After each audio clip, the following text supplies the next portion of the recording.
sa childcare center ng aking anak. May orientation po kasi, and iiwan siya for 1 hour, and then titignan kung ano yung magiging reaction niya, tapos mag-get used siya sa mga tao and sa mga bata para pagdating ng day ng full day na naiiwan siya, okay na siya, and used na siya sa center. So yun guys, pag alis ko kanina, medyo umiiyak siya, tapos nakita niya ako na lumabas sa pintuan. So hopefully, okay naman siya doon. I know naman na makaka-adjust si Javi. A little bit clingy lang siya sa akin kasi for 19 months naging breastfed baby siya, and then kami lang dalawa magkasama. Kahit nag-work ako sa Philippines before, is nag-work from home ako, so nakikita niya ako the whole time. Pero I know naman na eventually makaka-adjust din siya, and then I know naman na he's very good. So okay naman sila doon. They're taking care of Javi naman, and baka makainin din nila for lunch. So tignan na lang natin, and gala muna ako. Tatawagan lang nila ako if may problema or anything, and hopefully successful today kasi this coming Tuesday, so it's Friday, September anong araw na ba? September 22. So it's Friday, September 22. Mag-start akong mag-work sa September 26. So whole day na yon, and magcha-childcare si Javi for 3 days. Tuesday, Wednesday, and Friday. May 2 days po ako na work from home. So hindi naman siya whole week maiiwan sa center. And maganda yung center, maganda yung facility. May food, lunch, breakfast, and afternoon tea. Pinapatulog sila, binabantayan at inaalagaan sila properly. So at ease naman yung heart ko and yung mind ko. So hopefully maging successful yung orientation today. 3rd day na pala namin sa orientation. So yung orientation 1 hour para lang ma-check siya. So nag-test kami ng Tuesday, Wednesday, and last day today, Friday, para makita niya yung mga tao on the day na regular basis. Makita niya regularly yung regular din sa day na yon. So ayun lang guys. Gala muna ako dito.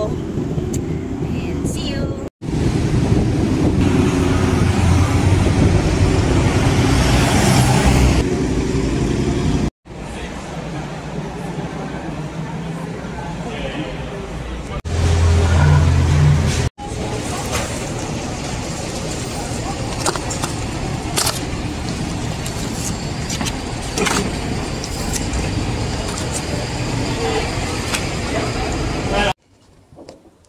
Bahay na po kami. Ayan, sushi yung kakainin ni Javi today.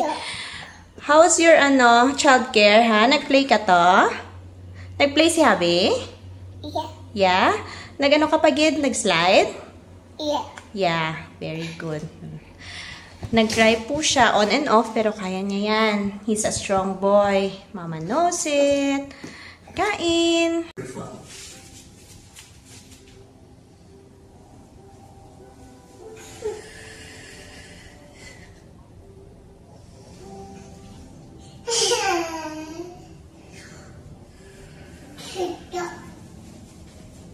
Hi guys! Good afternoon. It's Saturday, September 23. Andito po tayo ngayon sa Costco. Ayan, bibili tayo ng electric fan. Kasi, patapos na yung spring or papunta ng summer. Hindi naman mainit, pero just in case. Para no need na naman ng aircon kasi hindi naman humid. So, bili na tayo ng electric fan, tower fan, or humidifier or something. Yan. Tapos, ano pa? Bili tayo ng steam iron. Tapos, magpapagas. Yan. Samahan nyo kami.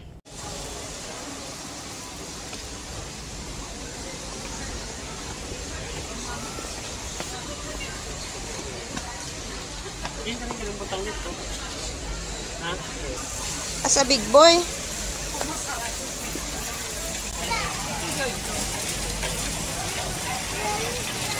Yeah, bro. Dito po tayo ngayon sa Costco. Ayan, ang bibili natin, Vornado. Nag-iisip pa kami kung bibili kami ng Dyson. For the free taste, ang first one. Na may free taste. Grabe ka namin sa beef, as in. Okay, wala na ito. Okay na mo yan, Thank you for helping! Ayan guys, pauwi na tayo. Ang daming kinain ito na free taste. Yum yum. Don't tinatanggal ang car seat na dito. Ayan, nakabili tayo ng Dyson guys. Ayan na siya. Dream come true. Dreams do come true. Pagkas tayo ngayon. Dreams do come true with hard work. Thank you. Thank you. Keep making money. Yan, pagas tayo. Tapos uwi na kami and then may lakad kami mamaya after. Yan, 30 minutes lang yung tulog ng batang ito. Kawawa naman siya, pero okay lang, minsan lang naman. Yan. Masaya ako sa vacuum kasi nakabila ako ng from Temu, para siyang Shopee dito sa Australia. Tapos, mga $75 din siya or $100+ din siya. Okay din siya kaso hindi niya napipick up kahit nga buti lang ng bigas, hindi niya napipick up. Kaya yan, naawa sa akin. Naawa siya sa akin, binilhan niya ako ng Dyson. Yung V8 yung binili natin. Pwede na din siya sa car. Ayun. And pang matalagala naman na din siya siguro. And malaking tulong din siya. Hindi na tayo mahihirapan maglinis, especially magba-back to work na tayo. Wala na tayo masyadong time. So, yun. Helpful din yan. Babe! Don't remove that, babe, ha? Ayan, guys. Andito na tayo. And taran!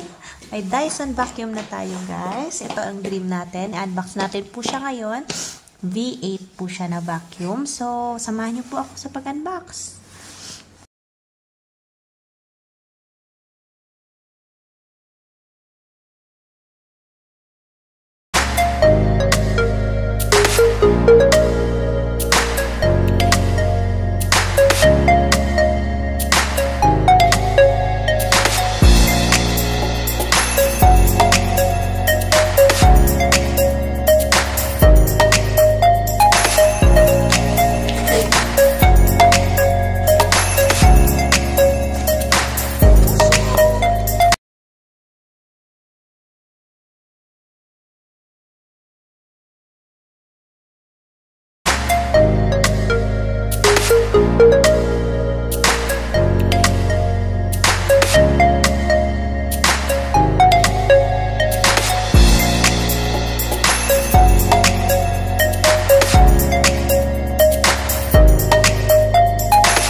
Housewife, adulting is life.